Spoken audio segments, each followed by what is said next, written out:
Okay, so now I have the neck. It's colored. It's been polished up. I added the gunstock oil to it. Give it a good seal and coat. And now I need to put frets in here. Because without frets, these metal pieces, it don't work too well. So what we will be doing is I have, if I can get it open here, fret wire comes in long sticks like this. And what I'll have to do, since this has a radius to it, the wire needs to match that radius in order to fit on there right. And what there is, there's a little tool I have called a fret wire bender, and I will show how that works right now.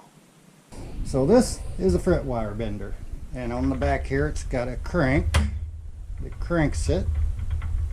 It's got these wheels, and what I gotta do is I want it to bend like this, so I put it in here between these wheels. It's got a little gear. It needs to be tightened down a little.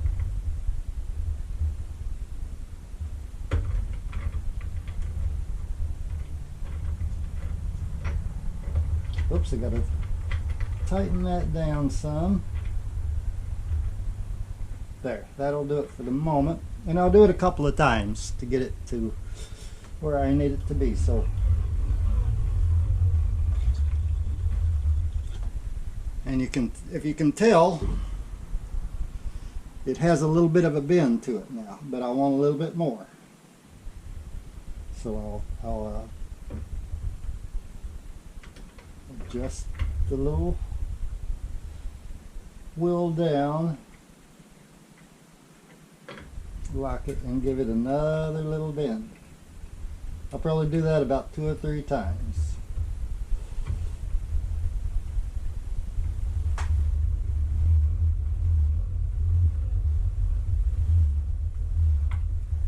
And if you can see now, it has more of a bend, but I'm going to give it a little bit more.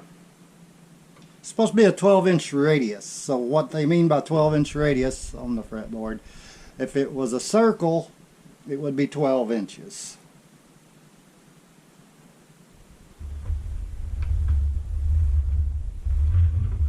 As long as it goes between those wheels and bends. Okay, I think that's going to be good enough.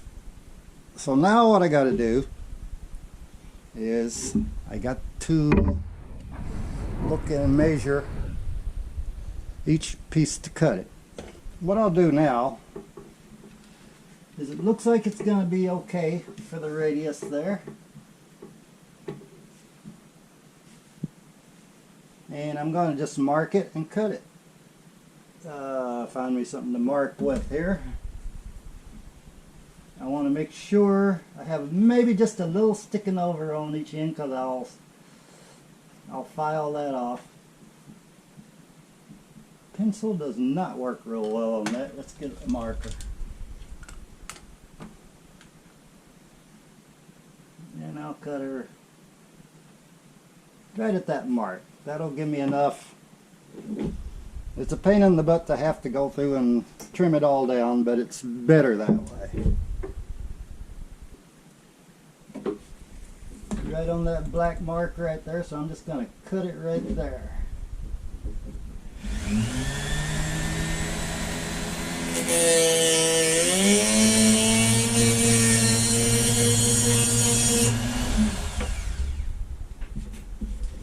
And I cut on this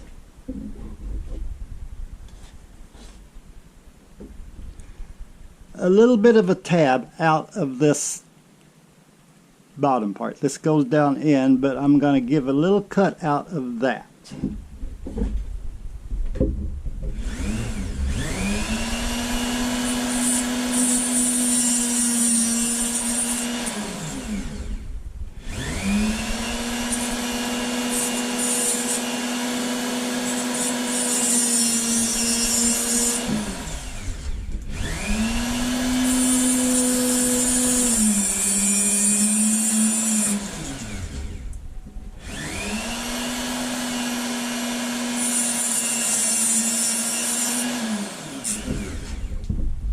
Now, it has a notch on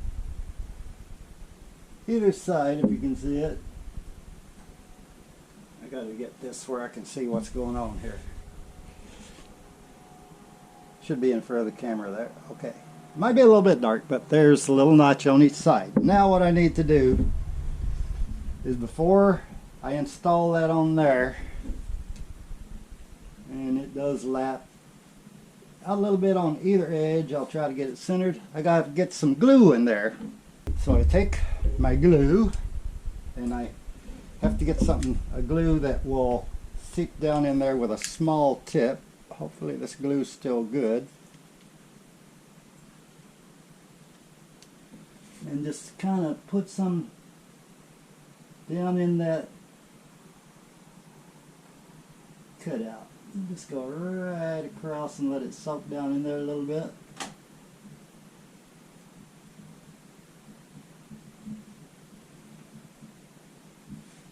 There.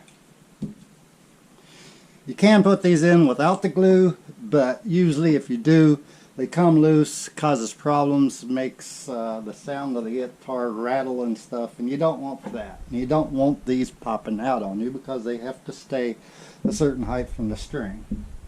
So now I have the glue. I'm going to put her right down on there like so, and take my rubber hammer